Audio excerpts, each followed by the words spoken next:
如果你每天都要挤的地铁上下班，千万别划走。你以为最近没发生全岛大瘫痪，新加坡地铁就万事大吉了？错，刚刚披露的2025年 MKBF 报告直接打脸。除了环线，另外4条主线的可靠性正在集体跳水，蓝线更是从巅峰的800万公里直接跌到了278万公里。你发现没有？现在的地铁延误已经不再是那种大张旗鼓上新闻的全线瘫痪，而是变成了每天折磨打工人的幽灵延误。那种车厢里突然安静，只剩下空调声，广播里播报着信号故障，临时停靠5分钟，大家绝望地掏出手机给老板发 WhatsApp 的窒息感，你一定不陌生。但这才是最恐怖的信号，这说明我们的整个地铁网络正在进入不可逆的高龄疲劳期。在新加坡这种极度追求效率的国家，地铁停摆半小时，全岛蒸发的是至少500万新币的生产力，更别提那些因为迟到被扣掉的全勤奖。最近1周，你有被这种幽灵延误坑过吗？我们已经等不起了，靠传统的人力修修补补根本无济于事。所以 SMRT 在2026年被迫祭出了终极武器。今天，阿明就带你硬核拆解新加坡到底要怎么用 AI 给地铁续命。这套在2026年全面上线的 Jarvis 系统，绝对不是漫威电影里那种只会陪你聊天的噱头，而是给新加坡公共交通强行续命的超级大脑。你觉得 AI 管地铁比干了30年的老工程师靠谱吗？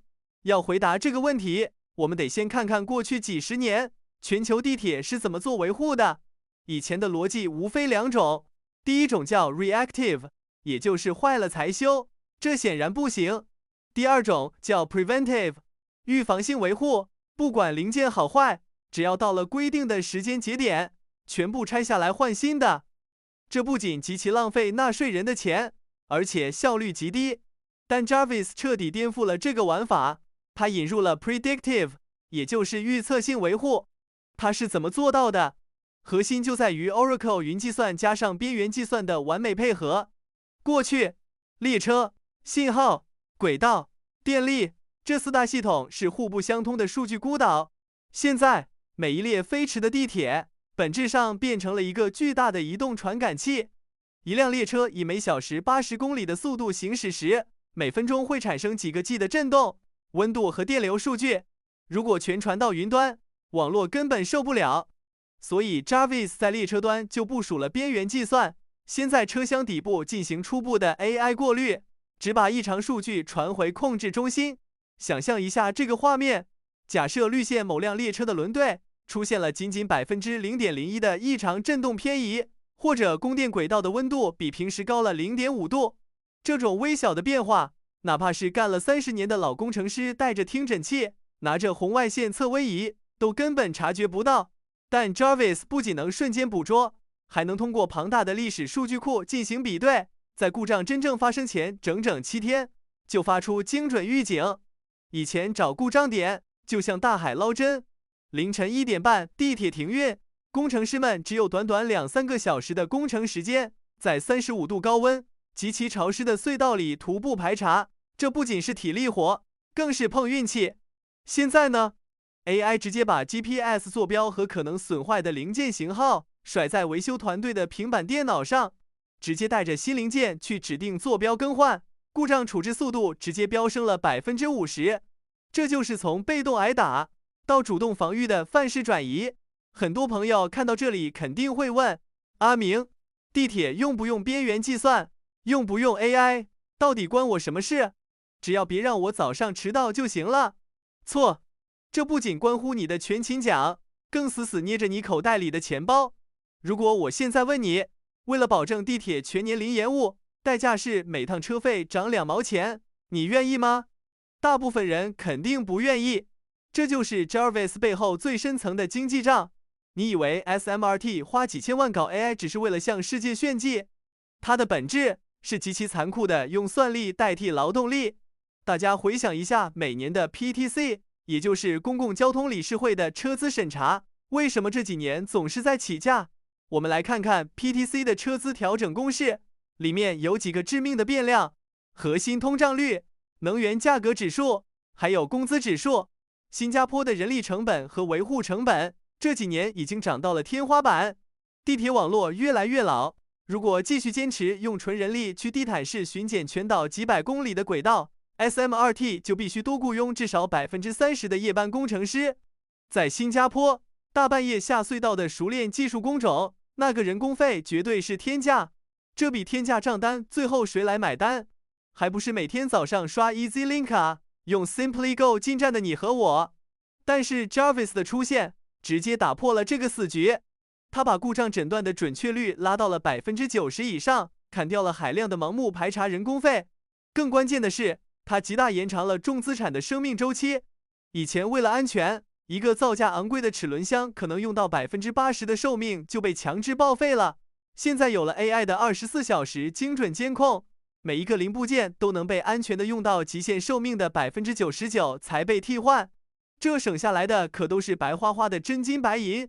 这笔被压缩下来的运营成本，在每年 PTC 进行车资核算时，就成了一个巨大的缓冲垫。所以，下次当你看到新闻说 LTA 和 SMRT 又投入了多少个亿搞数字化转型时，别再抱怨政府乱花钱了。这笔看似高昂的科技投资，实际上是在帮每一个普通新加坡人建立一道坚不可摧的车资涨价防火墙。看到这里，肯定有在海外生活过的朋友会杠。既然 AI 预测故障这么牛，为什么纽约、伦敦那些百年地铁不搞？是因为他们没钱，还是因为他们没有硅谷的技术？都不是，真正的原因是他们的系统太散了，根本抄不了新加坡的作业。这就是我今天要说的最硬核的洞察。Jarvis 之所以能在新加坡落地，靠的根本不是几行牛逼的代码，而是新加坡独有的顶层制度设计 NRFF。也就是新轨道融资框架。在伦敦或者纽约，地铁系统是高度私有化和历史遗留的碎片化产物。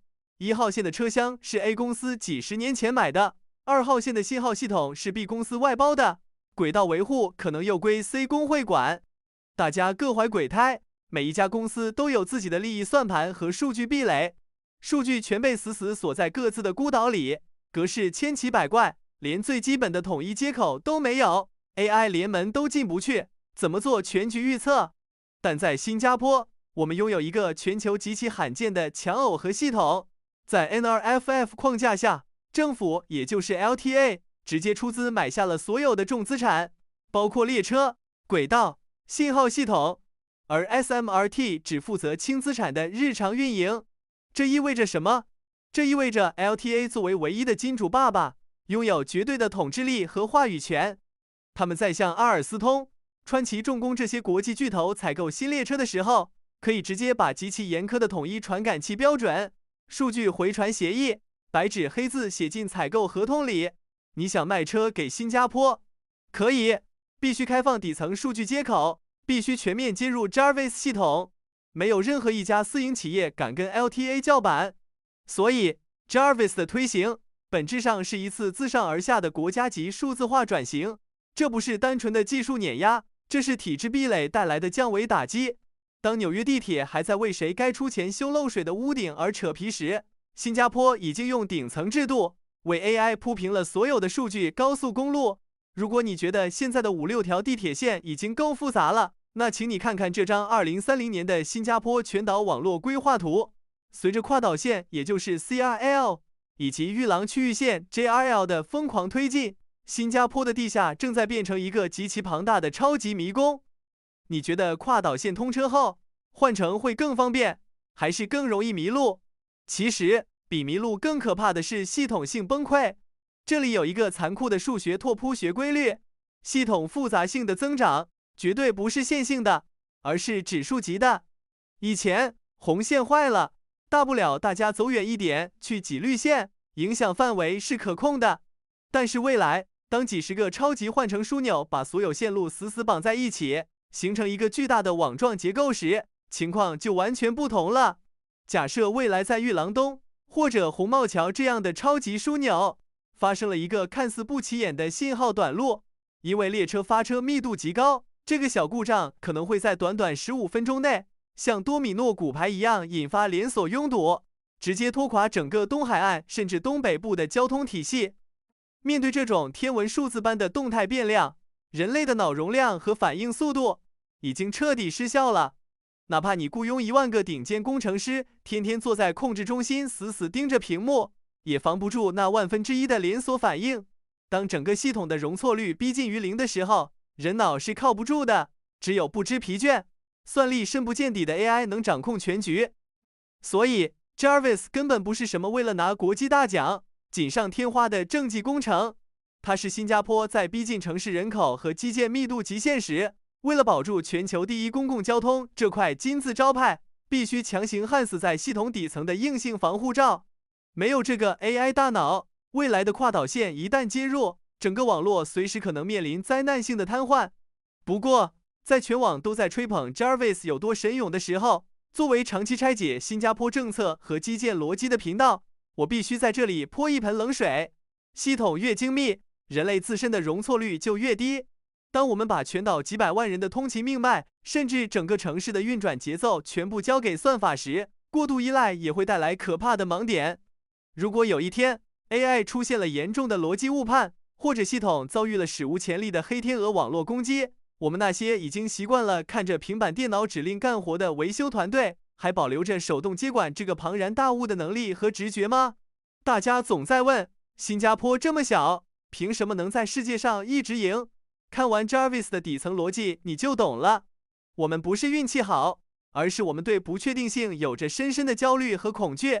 我们在你每天踩着的看不见的地底，用最硬核的技术、最不计成本的投入，去死磕那0.01%可能让城市停摆的概率，把原本已经很高的99%确定性死死推向99.99%，这就是新加坡的生存哲学。